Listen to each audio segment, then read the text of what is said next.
It's always way too loud. Everybody's here, apparently.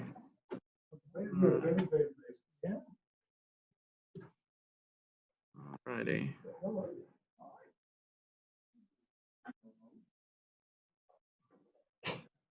Apparently, if you didn't know you could come in remote, you don't read the emails. So that needs to happen. I didn't know that either. Yeah. So I send 3 emails a month. I will not send more unless there's some massive correction that happen. First Thursday, second Thursday, third Thursday of the month is when you'll get the emails. If you don't currently get the emails, go to paths.org and sign up. We don't give out your information to anybody or anything like that. But I just send out the information. Usually it's about what we're going to be talking about. A couple, small pieces of like bookkeeping and such like that. We will be having I'm working with some venues right now. If you've seen the email, I'm working on trying to put together a SQL Server mentor group for Kansas City. So some of the things that we're going to be looking at doing isn't necessarily like, in some ways it can be like a group setting like this, but it's more on getting people together who maybe someone is very good with Power BI, maybe somebody's very good with database administration, wants to learn more on query tuning, and getting people together in more of a less formal space to be able to work with each other, even if it's on an actual production issue. I find that sometimes I'll meet with some of my personal mentors. We'll go out to a coffee shop, and within that environment, hey, let's work on something. And then you learn about it, and you're like, oh man, this is fantastic, this is great. And those experiences are what's driving me to want to do this. I was planning on having more information about when and where. What I do know about when, at least, is it's going to most likely be on the weekends, and it'll be around mid-afternoon. So around maybe 12, 1 o'clock, something like that, for a few hours, trying to get in contact with the local universities, libraries, and such like that. Unfortunately, their PR people don't want to just get in contact with me, and they're not getting back with me like they said they would. So if you're interested in more information about those mentorship program, whether you want to be a mentor or a mentee, please just go ahead and email back at kansascity@paths.org. That helps me know kind of some of the skill sets. But again, it may be somebody, you kind of show up, it might be 3 or 4 people, and we'll be like, well, who's leading? Well, this is what I do. I work on a database widget making, and I deal with foo all the time, table foo. We all deal with table foo. And I have problems in inserting in the table foo, and this is how I problem solved it. And it's kind of some of that, less, just kind of work with each other on learning how to do our craft better. So if you've been to the SQL Saturdays, if you've been to the Path Summit, you get these great presentations of people discussing and talking and sharing this knowledge, but sometimes, how do I tried it, I've listened to your presentation, but can you show me how to do it? And sometimes that's what you need, and you get that, and we go from there. So, looks like we've got several people who have joined online, so that's good as well. The presenter for today is Jack Corbett. He's one of my colleagues at Straight Paths SQL. We are a managed service provider. We do SQL Server, whether you need like just consultants to be able to help you out with whatever SQL needs you may have. We are a Microsoft SQL Server shop only. Jack Corbett is going to be presenting on DBA Tools PowerShell module. But you're like, whoa, we're talking about SQL Server, we're not talking about PowerShell. But these PowerShell tools that have been created through for administering and managing databases are just absolutely phenomenal. Real quick, not sure.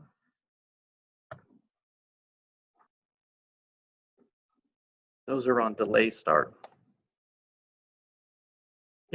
Don't steal my presentation. All right, well, Jack, I'll go ahead and, can you go ahead and try saying something, see if I pick you up? Hey, how's everybody doing today? Right, can you hear me?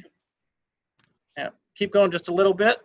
Okay, so you'll have to apologize. I have to apologize to start off with. I have a really bad cold, so I'm going to try to get to mute before I go into a coughing fit if that happens to happen during the presentation. All right, Jack, you should be able to share as well. Are you able to? I am Okay. sharing right now. And then just to help on our feedback loops and such like that, when you are speaking and such like that, I do need to mute us on our end. So if you're asking a question or questions here, we'll unmute. But at this point, Jack, I'll let you go ahead and do your presentation. All right. So Daniel already talked a little bit about this, but DBA Tools, it's a great toolkit for the DBA. That's why I call it a PowerShell toolkit for the DBA. I always like to share that I am not a PowerShell developer. I'm a DBA T-SQL developer architect type, not a PowerShell person. So if I can use it, anybody can. Here's our agenda. I don't mind if you ask questions at any point. So if Daniel just wants to unmute and let people ask questions at any time, that's fine. So here's our agenda. Here's me. I'm a senior consultant on the Microsoft data platform with Straight Paths Solutions, and as Daniel already shared about, I used to be an MVP for 5 years. It was a great experience. I need to take this off my slide now. I used to be the past regional mentor for the Northeast region, but I just stepped down from that because I really wasn't doing anything with it because I was too busy. But I do like to pump past a little bit. They do provide resources for the user group, SQL Saturday, virtual user groups. So there's lots of opportunities for learning through PASS. What are DBA tools? They are a free and open source PowerShell module for SQL Server DBAs. They're on GitHub, and you can also download them from DBATools.io, their website. The website is fantastic. It has explanations, help for all of the commands. It talks about how to do the install, how to start using them. If there's anything that you don't get from this, you can get it from their DBATools.io website.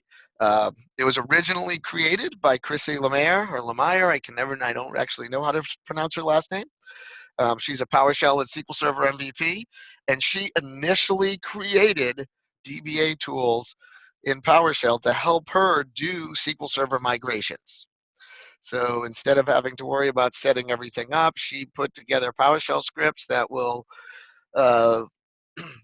copy everything from your server config settings to your databases to your logins and users to your SQL agent setup, all in one click. There's a command that I don't demo in this called Start DBA Migration that does all of that.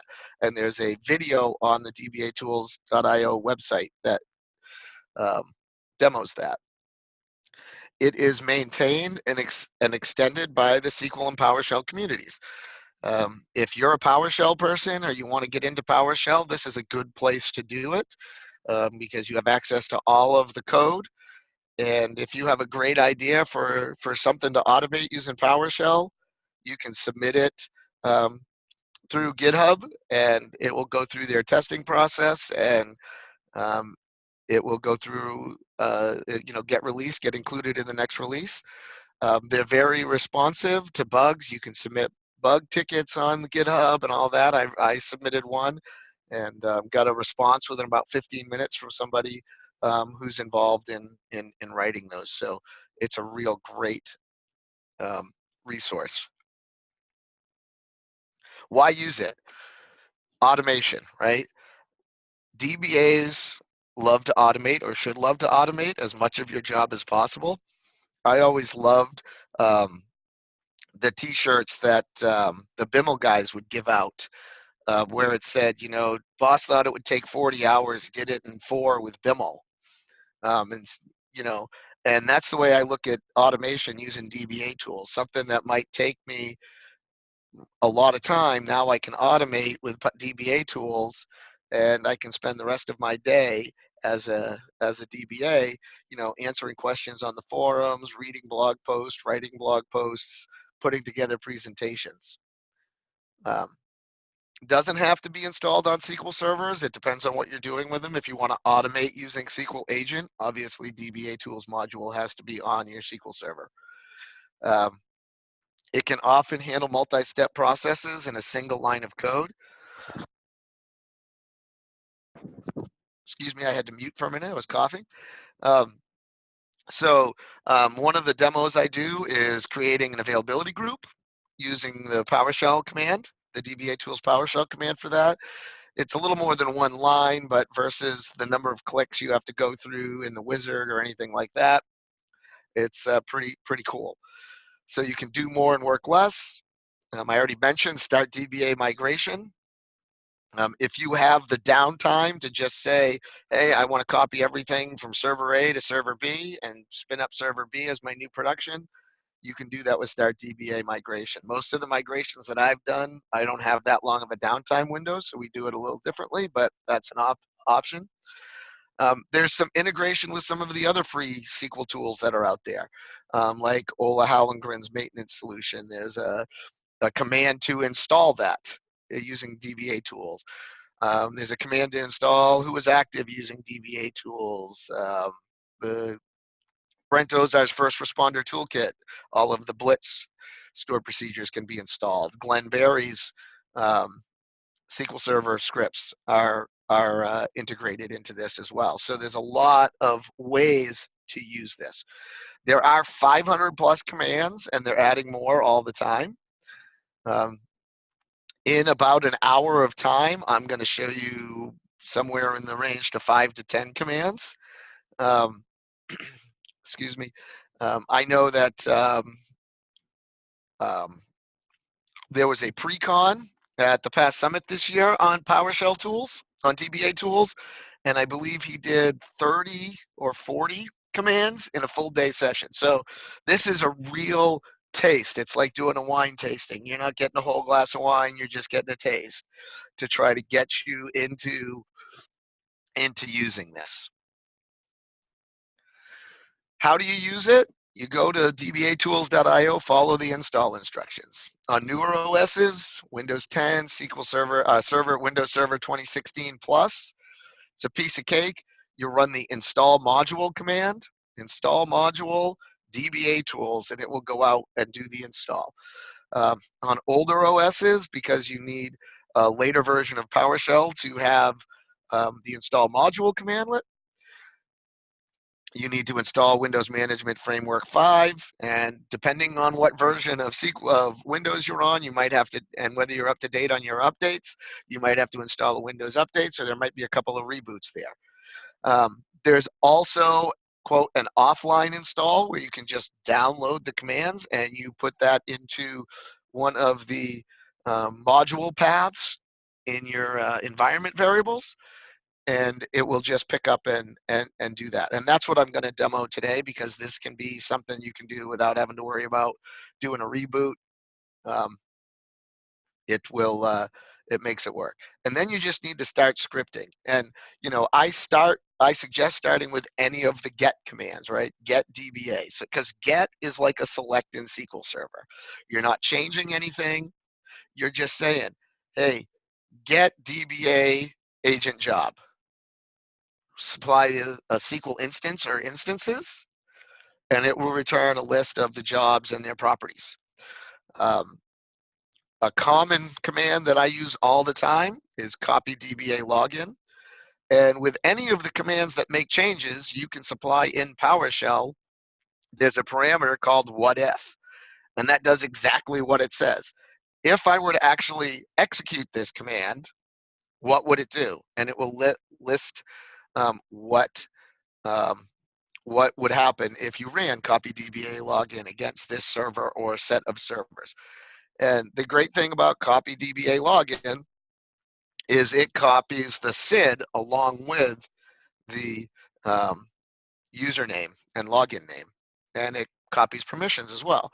So if anyone's ever had to deal with orphan logins and has gone through and used SP help rev login, this replaces that. You don't have to install those two stored procs. You can specify a specific login or logins instead of having it SP help rev login scripts everything. And then if you only need one, you got to find it in the script and run that particular part of the script. Copy DBA login's great. Copy DBA agent job. This is both of these commands. Why I mention them is they're great commands for if you're running availability groups to automate keeping logins and jobs in sync between nodes of your availability groups.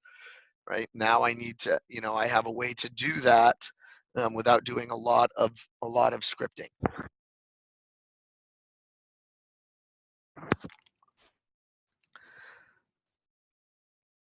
So you can automate using Windows Task Scheduler.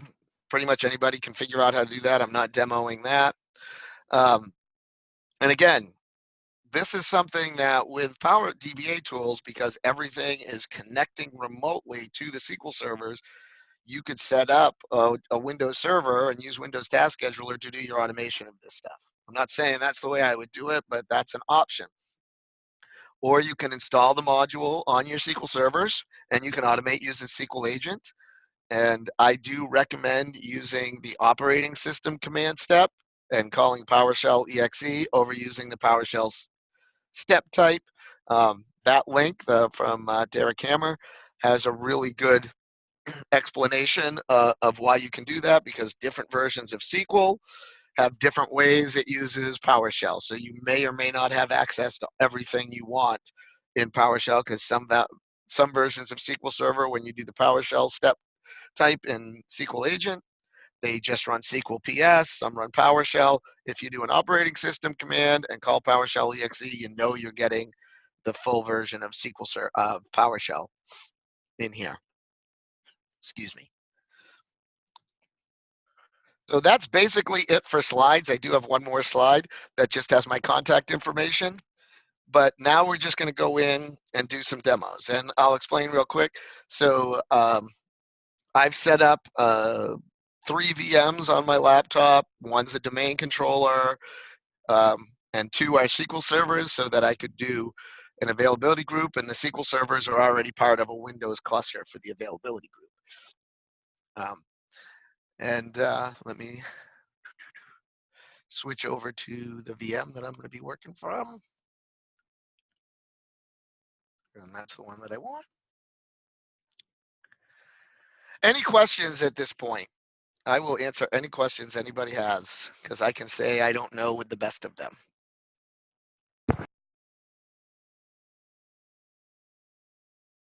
The question we had was if this presentation will be available, and I'm answering, and for the people in chat, yes, I will be posting this, and it will be in the first email of February. It'll be coming out, and it'll have a link to it at that point. All right. And,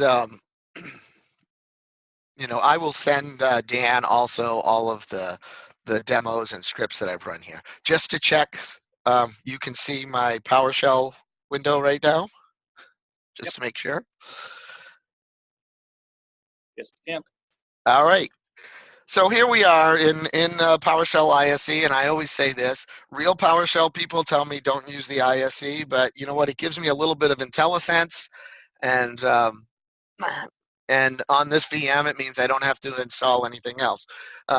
I am going to start playing with, I haven't done it yet, Azure Data Studio, because I can do PowerShell within that. I'm going to try to put the presentation in that. I just haven't had the opportunity to do that. So there are a lot of other tools you can do PowerShell with, but I use the ISE pretty regularly. So, oh, I have to do the install first. That's right. So I have already downloaded. Where did I put it? So I have already downloaded the DBA Tools zip file, and this is it right here. So I just need to extract this to my one of the paths in my PowerShell module path that's in my environment variables for the server. I know this because when you do install module from an administrator prompt, and you can see over here on the left, I'm running my ISE as administrator. I just do that because there are some things you may do that require elevated permission, so I always run the ISE as administrator. If you do the install module DBA Tools installation as an administrator. By default, that installs DBA Tools in C, Program Files, Windows PowerShell modules.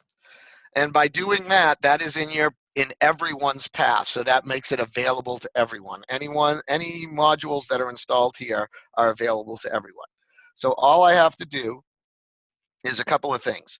One, I need to right click on the zip file first, because if you download stuff from the internet, now in this case, you're not seeing this because I've already done this. If you download stuff from the internet, Windows puts a nice little thing, says this is blocked because it was downloaded from the internet. If you unblock the zip file, when you do that, when you unzip, all of those things will be unblocked for you. How do I know this? Because the first time I demoed doing this, it was blocked. I unzipped it, all of the commands were blocked, and I had to go in and manually unblock them all. But if you unblock the zip file, it'll be good. That shows up right down here in the bottom underneath the read-only and hidden attributes if it is blocked. When you extract this, I am going to extract it all. I'm going to go to C, Program Files, Windows PowerShell, Modules. And because I did this, you need to make sure that it is installed in a folder called DBA Tools, because that's what it looks for. So I'm going to extract it to there. Takes a minute or two. You can see there's 1,000 items that are doing this. Behind the scenes, what PowerShell DBA Tools uses is it uses the SMO objects. And Microsoft has allowed the group to include the SMO objects in the DBA Tools download here. So SMO is SQL management objects. That's basically all of the DLLs that Management Studio is built on, and Azure Data Studio, all those things that interact with SQL Server, the UI tools, they're using SMO behind the scenes. So there's nothing in here. So basically anything you can do in Management Studio, you can do in DBA Tools. I mean, there may be some things that are missing here and there, but for the most part, that's the thing. So you can see now I'm here, DBA Tools.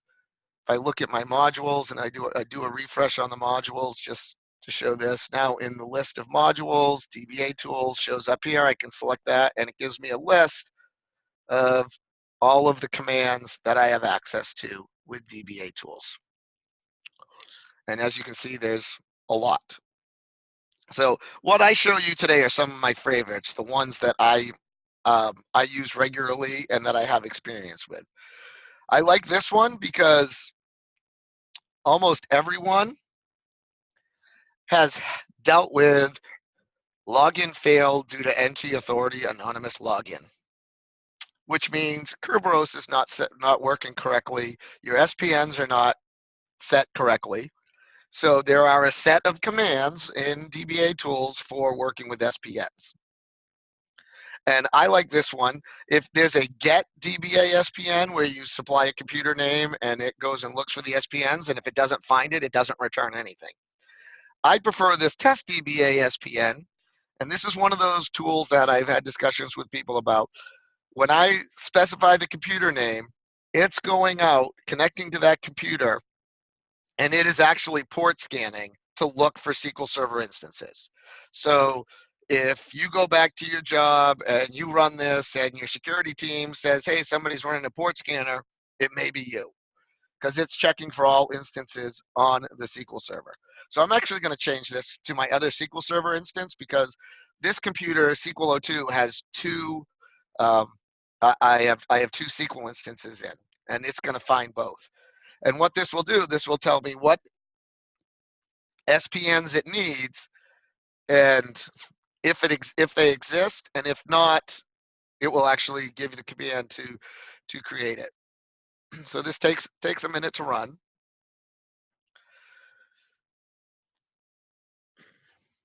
which gives me a chance to mute and cough.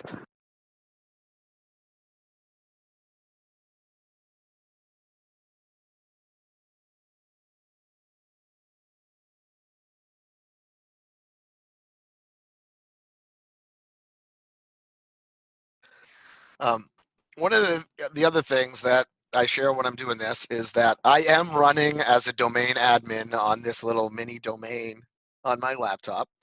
I'm guessing most of us as DBAs are not domain admins, nor should we ask to be domain admins in most cases.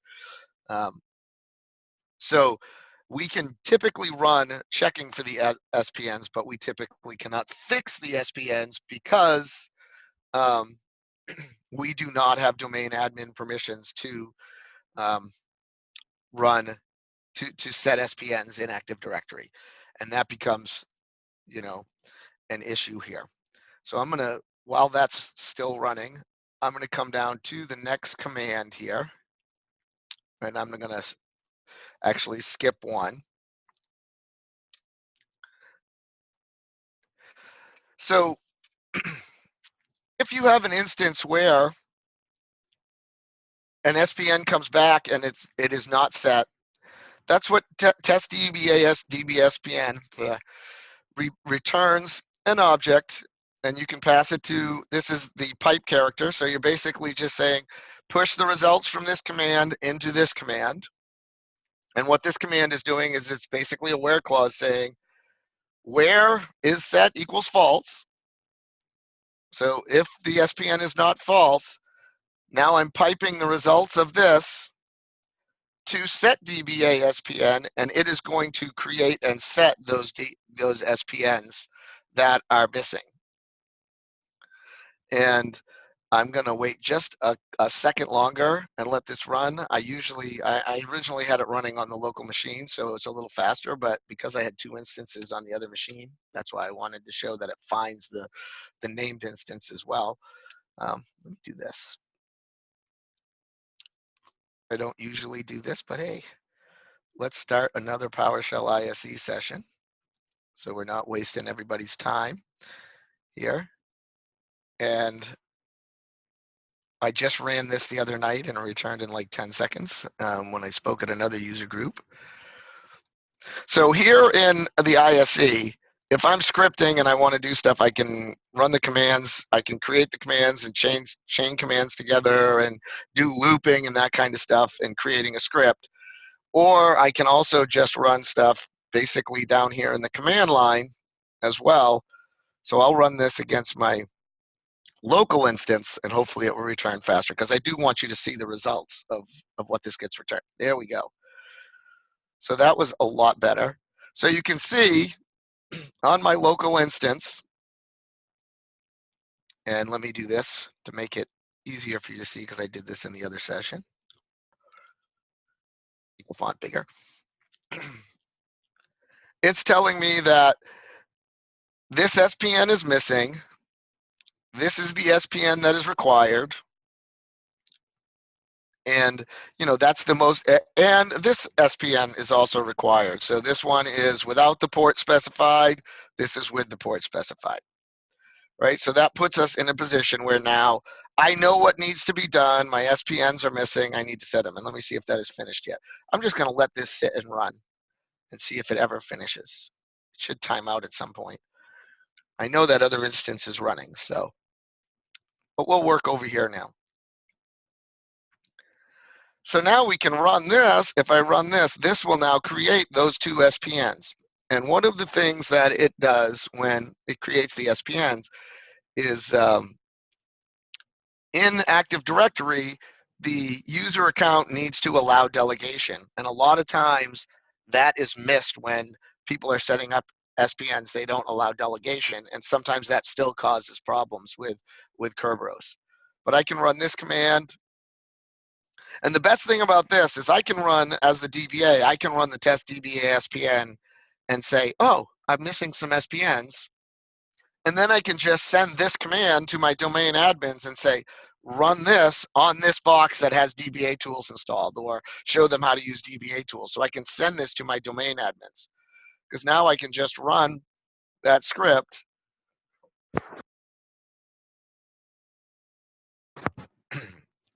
And now you can see it created the SPNs for the local.SQL Server account. it created these things, and it allowed delegation. You can actually turn off this piece to allow delegation. There's a parameter to do that, but I have seen where if constrained delegation is not allowed, you have issues with Kerberos still. And here we go. This finally did finish on JAX SQL 02. And this is why I wanted to show this, is you can see that on this machine, we've got a default instance that has the SPNs missing.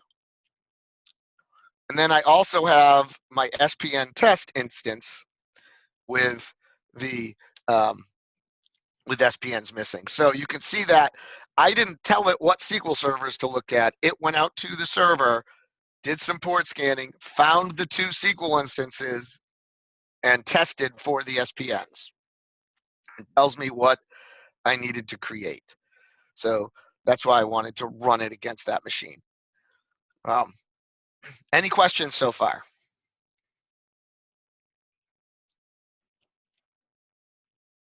I'll take. Getting a lot of shaking heads no. A lot of shaking heads no. All right, awesome. So the next thing I like to show is I already mentioned that it integrates with Glenberry's diagnostic query. So there's this command, invoke DBA diagnostic query. And included in the DBA Tools project are all of Glenn's queries, including, based on the version of SQL Server that you have. So when I run invoke DBA diagnostic query against this SQL Server, it's going to determine, oh, this is a 2017 instance, run the 2017 diagnostic queries. And there's a whole ton of parameters that you can use with this, but I love this parameter, use selection helper.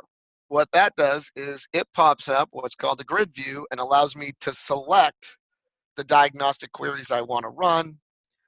And I'm exporting, there's this command, export DBA diagnostic query, because this invoke DBA diagnostic query returns a JSON result set, which is kind of useless for me to try to read at this point. So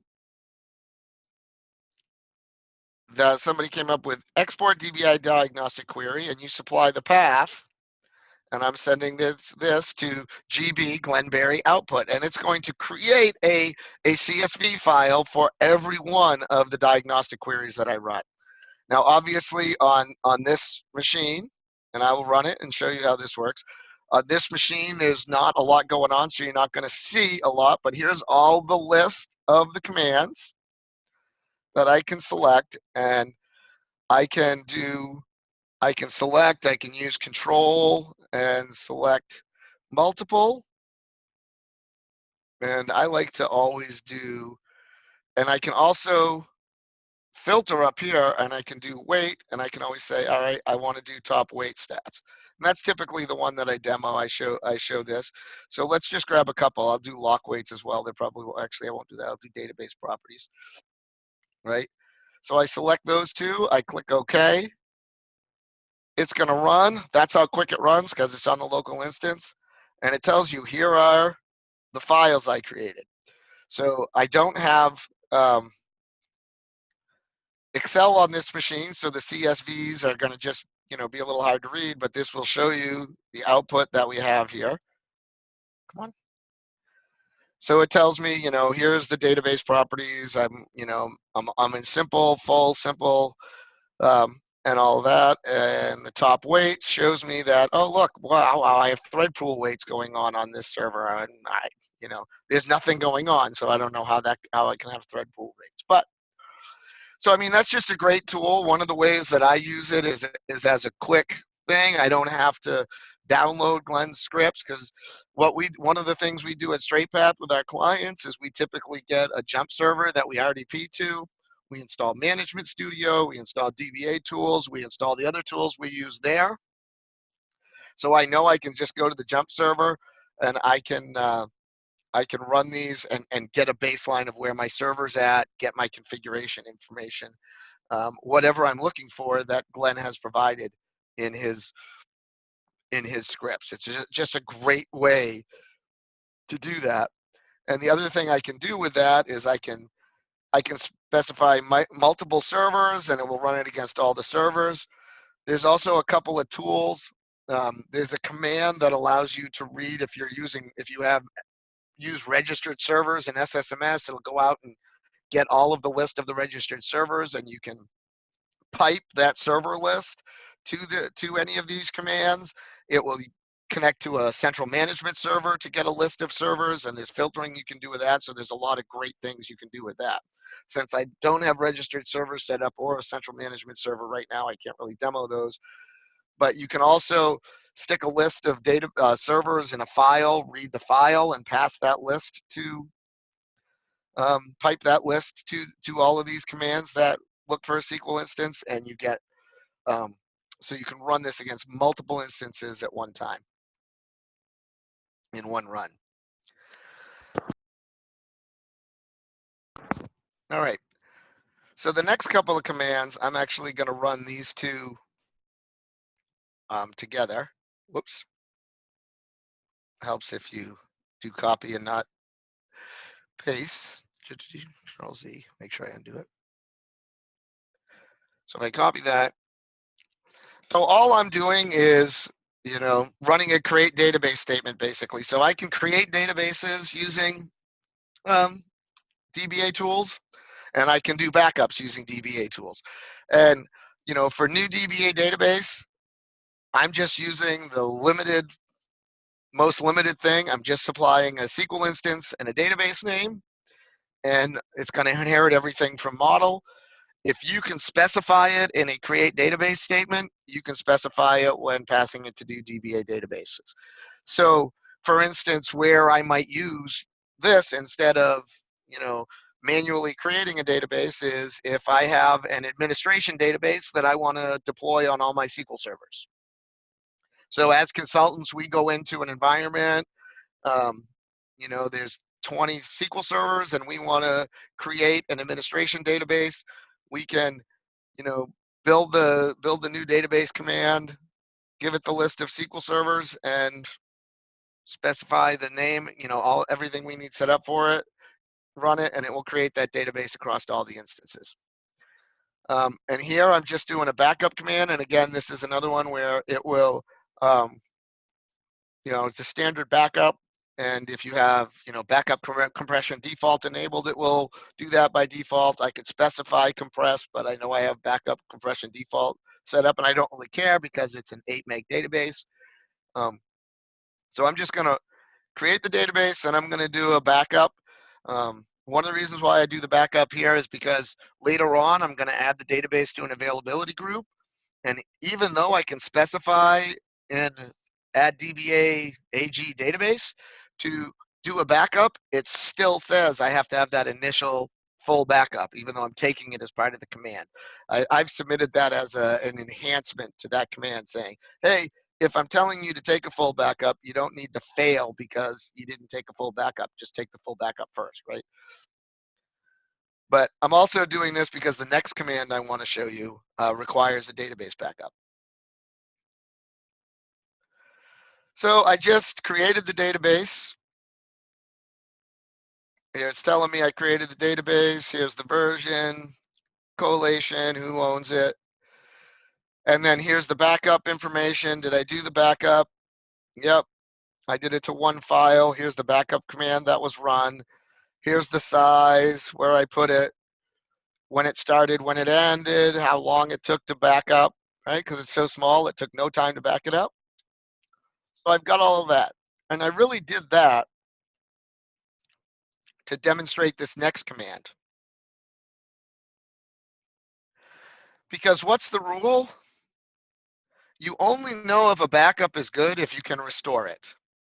You can do restore verify only, and if you're using Ola Halligan script, you probably are doing that, and that's some test you can do with checksum, and that helps too. But in reality, you only know your backup is good if you've restored it. Test DBA last backup is going to go out to this SQL instance, and by default, again, there's a whole bunch of parameters that I can pass to test DBA last backup, but here I'm just being as simple as possible. and I'm telling it, this is the database I want to get the last backup for, and I want to restore it.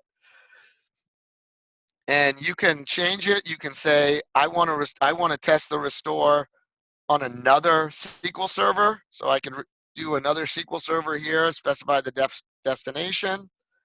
But one reason I don't do this in this demo is I just want to demonstrate that the way this works is behind the scenes is it restores as another database name. And by default, it also runs a check DB and tests the restore. And when it's done, by default, it drops the database that it tested. So I can, and I'm not saying you should in production, but if I don't have a test server that I can restore that production backup to test that backup, if I don't have a place to do that, and I have space on the production server, in theory, you could do that on your production server with this command. You know, when I'm in person, I always ask people, how many people are testing their database backups by doing a restore somewhere else? And I usually see, actually, I've been pretty pleased to see, 30 or 40% of the crowd actually raise their hands in some cases, but most people aren't doing it. And I'll be honest, most of the time, I'm not doing it because a lot of times I just don't have a place to do the restore. But this command really means we don't really have an excuse not to do it, right? Always test, right? I would never say, hey, just go out and do this on your production server, you're fine, all of that. But hey, test on your laptop, test on your dev server, test on your test server. You should have something somewhere you can test this on to give yourself peace of mind that this works. Never just take some presenter's name or some blogger's word for it, right? Always prove it out for yourself. So I'm going to run this command, and it's going to be quick because it's a nice small database. So it's checking the restore headers. It did the restore. It did everything right here. So you can see the source server and the test server are the same. The database is test. File exists is true. It restored successfully. The DBCC completed successfully. It took 1 second to do the restore. It took less than a second to do the check DB. And this is the backup that it restored from. If you stripe your backups across multiple files, it will show the list of files that it backed up to. I have not done this, and I need to add it. If you do log backups, I believe it will also do there's a command to make this do check your log backups as well. So again, this is a command that really means as DBAs, whose job is to ensure the security and safety of your company's data, the only way to know your backups are good is to do a restore. This gives you an easy way to do the restore. Any questions? I need to pause. So anybody have any questions?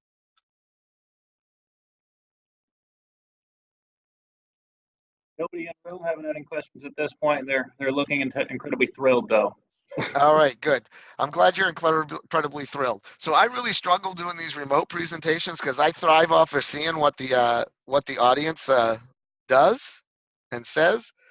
So it's interesting to do this. I can never tell, am I putting everybody to sleep or am I semi-entertaining or providing good information? So now this next thing I'm going to do is I'm going to create an availability group. I have 2 commands here. They do exactly the same thing. The reason why I show the 2 commands is because I wanted to demonstrate what's called splatting. So splatting is providing the parameters as an array, because in PowerShell, all of your commands have to be single line commands, or you can use the backtick character as the line continuation character. Because guess what? Who wants to look at a script and have to scroll way over here and do horizontal scrolling? Nobody likes to do that. So I just like to show this because both of these commands do the exact same thing and they have the exact same parameters. I just think this second command using splatting is much easier to read. So that's the one I'm going to run. And I'm going to comment out the top one because excuse me, one of the things you need to know when you're using the PowerShell ISE is, unlike Management Studio, when you select a command in Management Studio, hey, I'm not installing updates during the presentation, sorry. Unlike in Management Studio, when you do select and you click run or hit F5, it just runs the selected thing. In the PowerShell ISE, if I do a selection and then I hit F5 or hit this run button, it actually runs everything. It doesn't just run what's selected. This little button right here, you can hit F8 or this button to just run what you have selected. And 90% of the time when I have multiple commands in the ISE and I only want to run one, I select it, I hit F5, and it runs everything. So that's why I'm doing a lot of copying and pasting here instead of having everything in one PowerShell script, because I would run everything and that would suck. So what this is doing is it's saying, hey, I want to create an availability group. Here's my primary, here's my secondary. Here's what I want to name the availability group. It's on a Windows Server failover cluster. It's going to be asynchronous commit with manual failover. This IP address is the IP address of the listener. Note I'm not supplying a listener name here. By default, this command gives the listener name the same name as the AG. If I don't specify a name here or don't specify an IP address, there's another command I can run in DBA Tools to add a listener where I specify the name and the IP address if I want that to be different. In this case, I'm happy with it having the same name. This is the one command that sometimes fails in this demo, because if I don't revert my domain controller VM to the right place, DNS and Active Directory still have some of this information in it. I think I'm good today, but this will successfully create an availability group if you've done it right. The caveats still remain. Remember, I am running this as a domain administrator, so I can create the availability group name. I can create the listener in DNS and in Active Directory.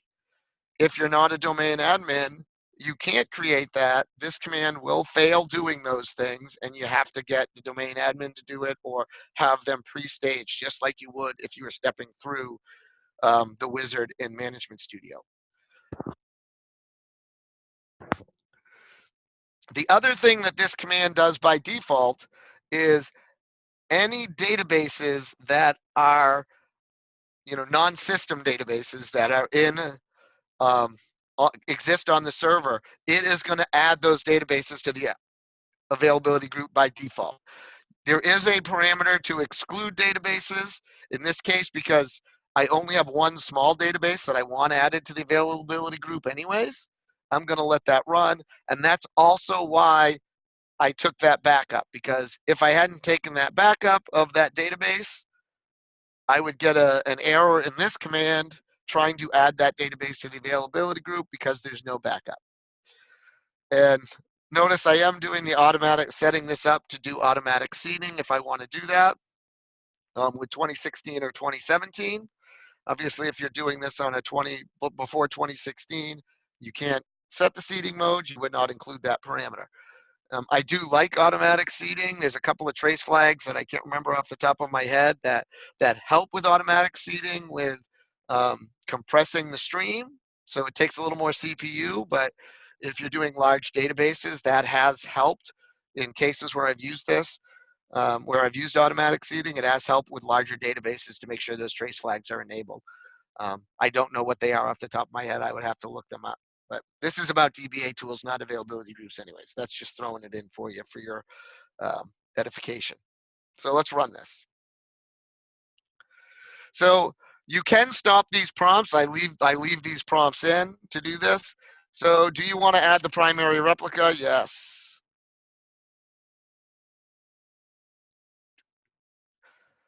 I'm adding cluster permissions for the availability group. Yes, I want to be able to do that. I'm adding the secondary. Yes, I want to do that.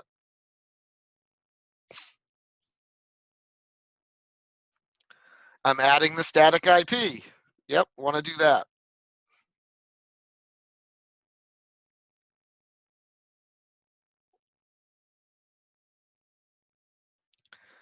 I'm joining the secondary to the AG.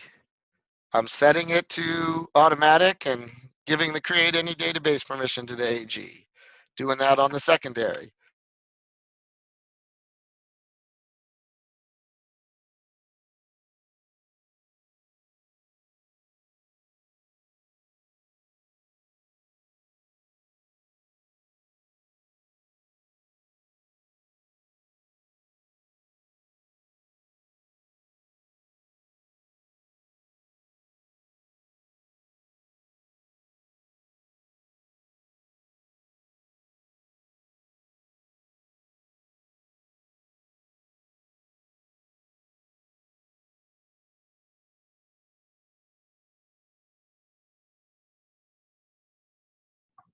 So Jack, we do have one question.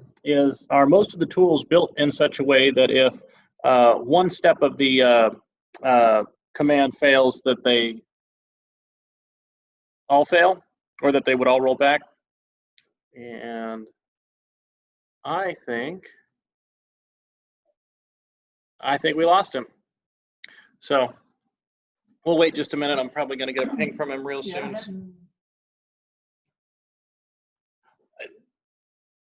It would be really interesting, because I would almost have to say on my end, I don't know. Some of the ways that I run it is that I think they almost batch things out, such as like if I do a migration, I've had it where like a certificate or a step of the migration failed because, let's say, it did this database and did this database and it was doing these jobs or something. And it failed on one of the jobs because a login didn't exist yet because of something. It didn't back everything out, but it did relay it in the output saying, hey, this is what was needed.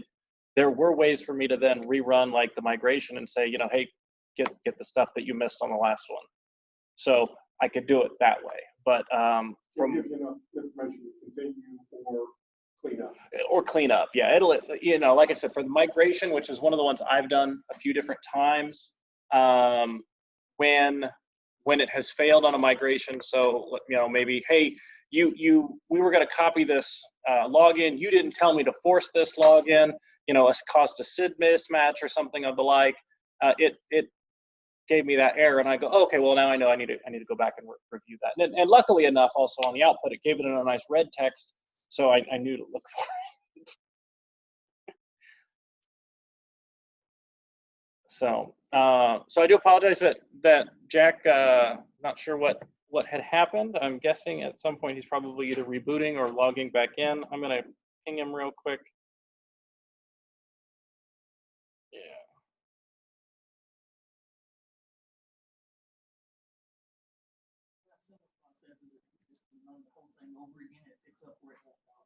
Mm-hmm. Yeah. And we just rerun it and it picks up where it left off. Yeah, and I'm guessing on some of them there would be some commands where that could happen. It just would kind of depend on what's going on under the covers on some of these commands. So I'm betting you would be able to set up some of the stuff like with the Glenberry. You could probably have it know that it, if you said do queries 1 through 50, if it something happened on 24, you could probably have a way to have it set up to rerun it and pick it up off 25 again, and keep going. But from that, yeah. So I did just get a message that Jack just lost his internet. So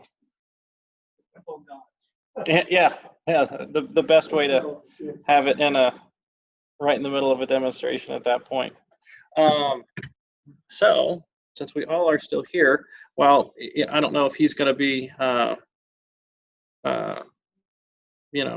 long he would be out. So I'll just go ahead and kind of pull some stuff up.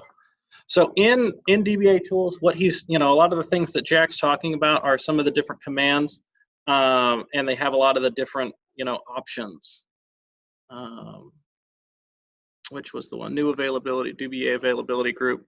So within the web page, it has here under the syntax, all of these are different, switches that you can do. As you can see on a lot of them, get this button command as well.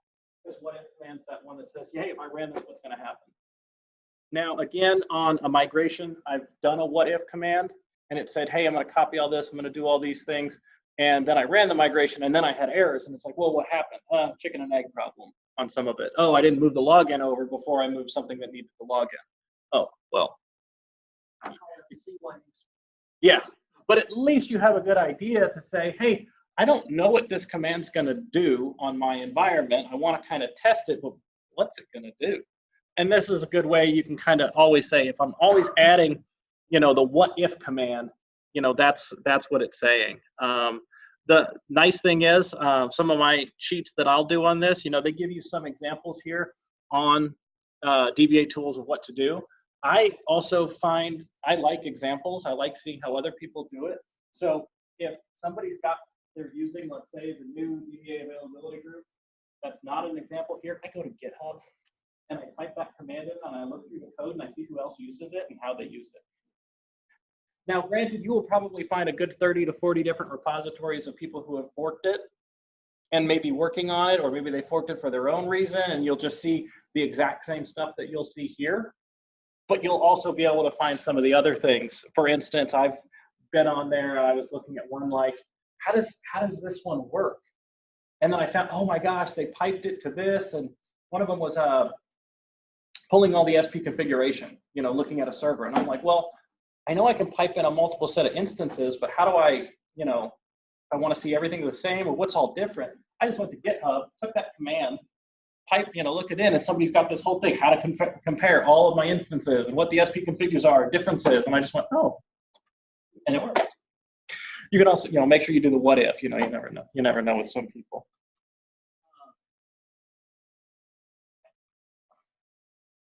So that's, he says he's getting ready to tether to his phone right now. Let's see. That's not something similar like that too. We have, you know, we patch servers, you know, I take a before and after, do a comparison on what services were running before that not running. Yeah, you can absolutely do a lot of that.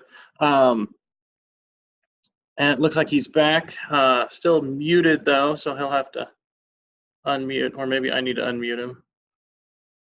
Oh, I unmuted you, I Jack. just unmuted if you can hear me. Yep, we can hear you. Can you hear me? Yep. Yeah, I'm not sure how this is going to work. I don't have a great connection on my phone. Okay. But we can give it a shot and see what happens. All right. Get things going. I'll go ahead and stop sharing. But yeah, the whole house lost internet, so it wasn't just me. So I IM'd Daniel right before the session and said, oh, the power just blipped at my house. I don't know what's going on, and it could be related to the internet going down. But the power hasn't yet, so that's pretty good. So let me go back to sharing. Yep. I was just going over some of the different switches that these different commands have to kind of just show what you're referring to. Of you're just taking the basic forms and we're doing, you know, how many different switches and options some of these commands do have. Right. Yeah. There's a lot, and that's why I don't show them all, because I like to keep things as simple as possible. So here's where we were at some point. I lost you, and but I was showing you that, proving that the availability group was created by showing you Management Studio, and you can see that the test database was added as well by default, and the listener was created as well. And let me go back here. Because this presentation at the time, and somebody knows. Lost you a little bit there, Jack. You little Mr. Robotic. Yeah, I'm sure that may happen. Somebody at the past summit said, hey, you're still using the base SQL Server name, Jack SQL 1, and not the availability group name on this. How do I know this works against, how do I know the list listener is working, you don't use the listener name or the AG name. So I'm going to do that now. I'm going to do these 3 commands just to do this, and I'm just creating another database. I'm taking the initial full, and then I'm adding to the availability group using manual seeding. So when I say use manual seeding, I have to specify this shared path that both nodes have access to put the backup to. So I'm gonna do a backup because it fails if I don't do the backup, even though I'm doing a backup as part of the add. Like I said, I've requested that enhancement be made, but it hasn't yet.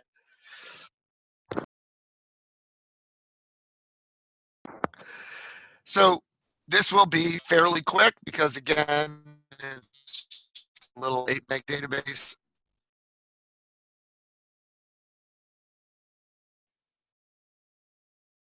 Oh, yes, this failed on me the last time because I did not, when I dropped this, I did not I did not clean up the database files on the other server. So trying to create those files with the same name is going to cause a problem. So it's skipping, adding it, and it's going to fail. So I can just, there, it ended, it failed. That's a good test right there. So let's just do a different database name because I do want to see it work. Because I don't want to do this. And I will change this name as well just to show that the listener name does work. And unless I had a test 3 over there already, this should work. And here I'm trying to add it, and I just did that, right? And it's not synchronizing right now because it just finished. By the time I get done, it will do that. So I can go to Studio again. I can go over to Jack SQL 02, which is my secondary instance, do a refresh on the databases, and we have 2 databases over there synchronizing. So just there's some real easy things you can do around availability groups. And I talk about that because I use this fairly regularly when working with availability groups and adding databases. I'm going to skip down here to a couple of other things that I've added here. So I have to create this.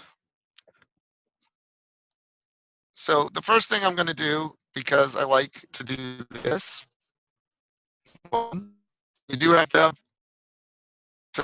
let's see how this works, is I'm the AG name. And I'm creating base DB administration. Then I'm going out and getting the OLA maintenance solution. And I'm creating the jobs. I'm telling the jobs to log to a table. Here's my backup location. Here's my cleanup time for my backup. So this is going to create the database. This is going to install OLA in that database. And as long as my internet connection works, it should work.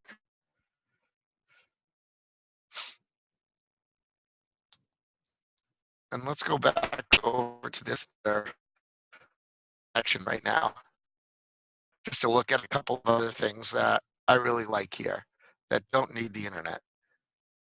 So I like this one. I use this one pretty regularly now. Get DBA disk space. Tell me what I have for disk space on my server, right? I can see it tells me the capacity, how much is free, the % free. It gives me the block size. So it tells me, did I format it with 64K blocks or the default 4K blocks? Recommended for SQL data log files is 64K. So we did that correctly. And I'll do this sometimes where, we'll have our alerting system set up and it'll be alerting that we've gotten below the threshold. I'll go in, do some cleanup, and just run this to see, okay, did I make it above the threshold? Or where can I move stuff around to? I find that a helpful command. And now you can see I ran this install of DBA Tools. I created the database. It went out. It created the OLA tools here on my main instance on what is right now the primary. And you can see now I have all of the OLA jobs installed here. And again, this is one of those cases on a single server, big deal. Just download the install, run the maintenance solution script and be done. But if you have, a bunch of servers that you want to, you have to do some intelligence in your backup location unless you're writing to a centralized location, which is a possibility. But I can run this and it will install on as many instances as I specify here. So that's a really cool way that it's integrated with Ola Hallengren. In that case. The other ones that we have, again, is I can come in here, and the reason why I didn't run this, I could have run this at the same time. But now I want to install the first responder toolkits, all of the Blitz stored procedures. And again, I want to put it in that same DB administration database. This ends going out to the internet, getting the latest version, installing all of those scripts. So I'll run that in one PowerShell window. You can see it's going to take a couple minutes. So we can see another command over here is, how about this one right here? How much space do I have left in my data files? And let's change this to use the thing. So this is get DBA DB space. I'm specifying my instance. I'm piping it to a where command. I just want to see where the percent used is greater than 75. And here, I like to use format table, pipe to format table to instead. So if I do format table, this output that you see here would be in a table format like you see down here. In this case, I'm using out grid view to show it in a grid view because it gives you a little better look at it. So I can run this script and it's connecting to my SQL server. I'm not going to get a lot back, but you can see master is 89% used and MSDB data is 95% used. So if these were my production databases, I might, run this, have this running and logging or in an A job that sends out an alert so that I know, hey, this weekend or during my next maintenance window, I'm going to proactively add space to my data file. I thought this is a pretty good command to use that. You can see it tells you what the auto grow type is. It tells you, so space until max size, 16 terabytes, that basically just says I've got it set to unlimited. And how much auto growth is possible? Well, I don't have a 16 terabyte disk, so that's certainly not going to happen. But I find this to be a useful command, and this is one that I just learned about, so I wanted to share it. But you can do a lot of cool stuff with this to roll your own monitoring. If you don't have monitoring already or some monitoring tool that does this for you, you can use it to supplement your monitoring tools. It's really cool. And if I go back to my other window, you can see that all of the Blitz, SP Blitz Index, SP Blitz First, all of the Blitz scripts were installed here in my DB administration database. See my stored procedures. All of the first responder toolkit stuff is installed. So if you're building out a standard SQL Server install, you can actually, there are commands in DBA Tools to do your SQL install. So you could create a script that installs SQL Server using your desired configurations, and then create your administration database, add OLA, add Blitz, add SP who is active. There's a command for getting DB who is SP who is active.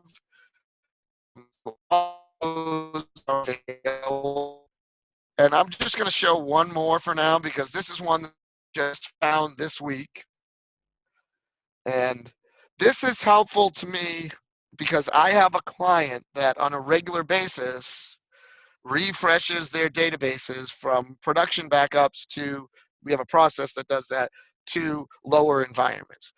And they've all of a sudden gotten into the habit of asking me, what is the date of the backup you restored from? I can run this now, get DBA restore history, and it's going out to MSDB to this restore table, and it will tell me when was the backup run, what database did I restore, what backup did I restore it from, and so it gives me this information. So I can just, when I run that process, that restores their 20-something databases from production, and because they have some databases being full backups and they're only restoring from the most recent full. Some databases, their full backups are Wednesday, Sunday. Some databases, it's, just Sunday. So they can be restored to different points in time. So I can run this, get this information, and do this. And you notice this has the restore type in it as well. So it would also tell me if I did log restores. So if I close that, and it might be interesting to do the server because we did restore these databases from the primary to the secondary. And you notice that when I did that manual seeding, the DBA Tools command did a full backup and a log backup and then restored both. So you can run this, you can see everything that's happening if that's there. So, like I said, this is really just a taste of what DBA Tools can do. One project that I've done with DBA Tools that involves DBA Tools is we have a client that has availability groups, and the software that they use allows them to manually move around the databases from server A to server B and all of that. And they always had problems when doing that because the database was in an availability group. They didn't take it out of the availability group first, so there were problems with that. So they wanted to be able to just specify, hey, I want this database to go into the availability group. I want this database to be taken out of the availability group, and they didn't want to have to go through all the steps. They wanted it to be metadata driven. So I wrote a process using DBA Tools that has that's table driven, where they put a database in a table and say, I want it added to an availability group. And a SQL agent job runs and adds that database to an availability group. I want to remove this from the availability group. The SQL agent job will then remove it from the availability group. So there's all kinds of things that you can do, practical things you can do to make life easier for you. And I do have a script in here that I will open and show real quick. Just as an idea of something that you can do. Let me actually open that in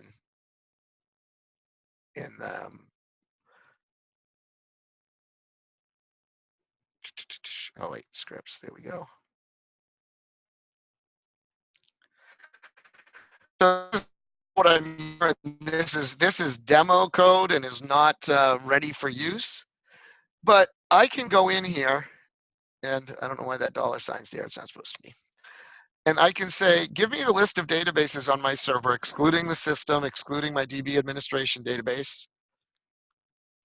And I can say, if it's not in my availability group, and it doesn't have a backup. Now, if it's not an availability group, I want to add it to the availability group. If I don't have a full backup, because adding it will fail if I don't have a full backup, I can take the full backup, and then I can automatically add databases to my availability group. Now, in this case, because I have automatic seeding set up, I said, let's use automatic seeding for this. So this could be a case where on this server, I want any database on this server to go into an availability group.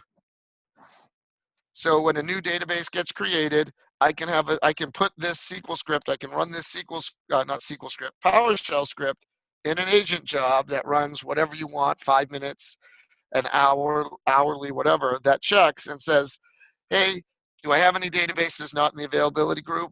Add them. Add it, add it, add it. And, just use your imagination here. You can drive this from a table. You can drive it off of the system tables, as I'm kind of doing here, because that's what Get DBA Database is doing. It's reading the system databases for databases. If you have multiple availability groups, you could add code in here to say, I want database or way you may be able to identify them to go to availability group A and this one to go to availability group B. So those are the kind of things you can write with automation using DBA tools that can help make your job a little bit easier. So I will send Daniel all of the scripts that are part of this, including a couple that I didn't show. So you can take these and he can get them to you however he does that with your user group. And I'm going to pull back up my PowerPoint just to show you my last slide. And with only 9 slides, it doesn't take me long to get here. Here's my contact information. Please reach out to me with any questions you have. Connect with me on LinkedIn. Just let me know you know who I am because you were in this user group meeting. That just gives me context. So when you ask a question, if you email me a question, I'm more than willing to answer that question, especially if they're quick. And if I don't know the answer, I'm more than willing to try to find out the answer as well. This is one of the ways that I learn and how I keep current is I take the time to give these presentations, try to learn about some new things and talk about them. And people always have great ideas on how to use these tools that I've never thought of, and I love to hear those things. I love to get the questions about it and hear about how you start using these things after you've heard me talk about DBA tools or whatever topic happens to be at that time. So I appreciate your time. I'll take any questions. I'm going to stop sharing to try to save a little bit of bandwidth, but I will take questions if you have any. All right. Thank you very much, Jack. Anybody in the room have any questions? Yeah, go ahead. In DBA tools, who QAs what gets kept and what gets or needs improvement? In other words, is there a QA in there? So yes. So I don't know all the details about the development pieces, but if you go to their GitHub site,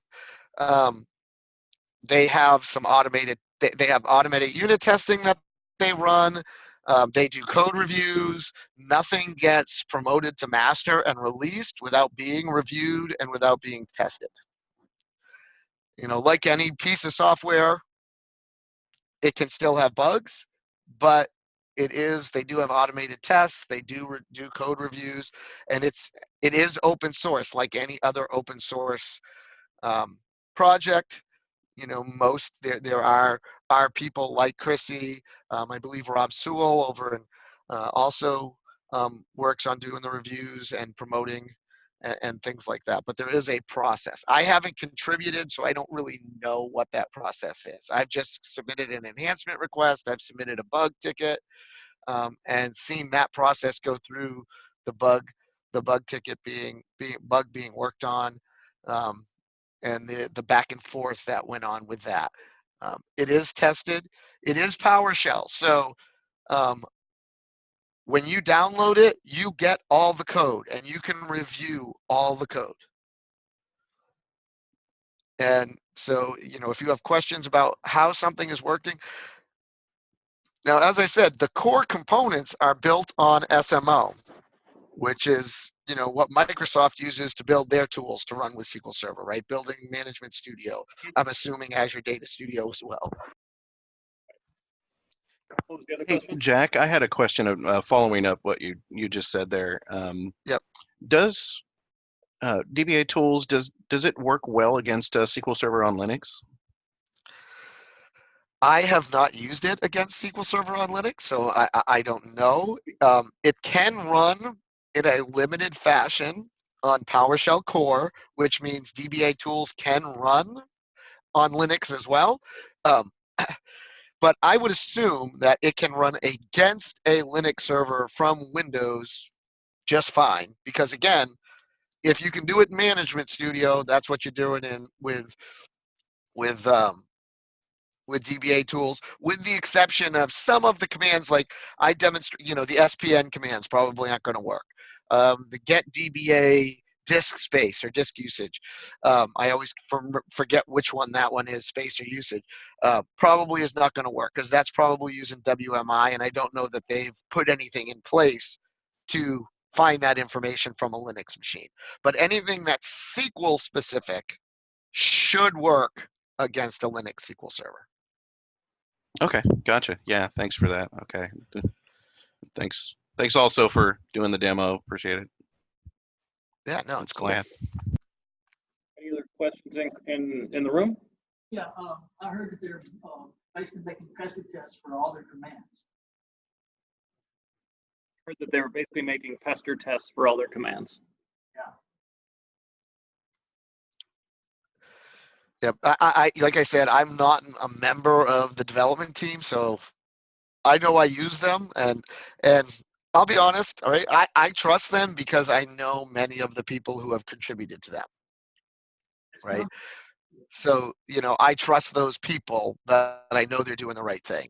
You know, one of the early contributors and early evangelists for DBA Tools is a friend of mine, Aaron Nelson, based out of the Atlanta area. I know he's a great PowerShell guy who knows a lot about, he's a great SQL guy as well. So, you know, I trust him when he says this is good, right? At some point, I do have to have some trust because, like I said, I'm not a PowerShell developer.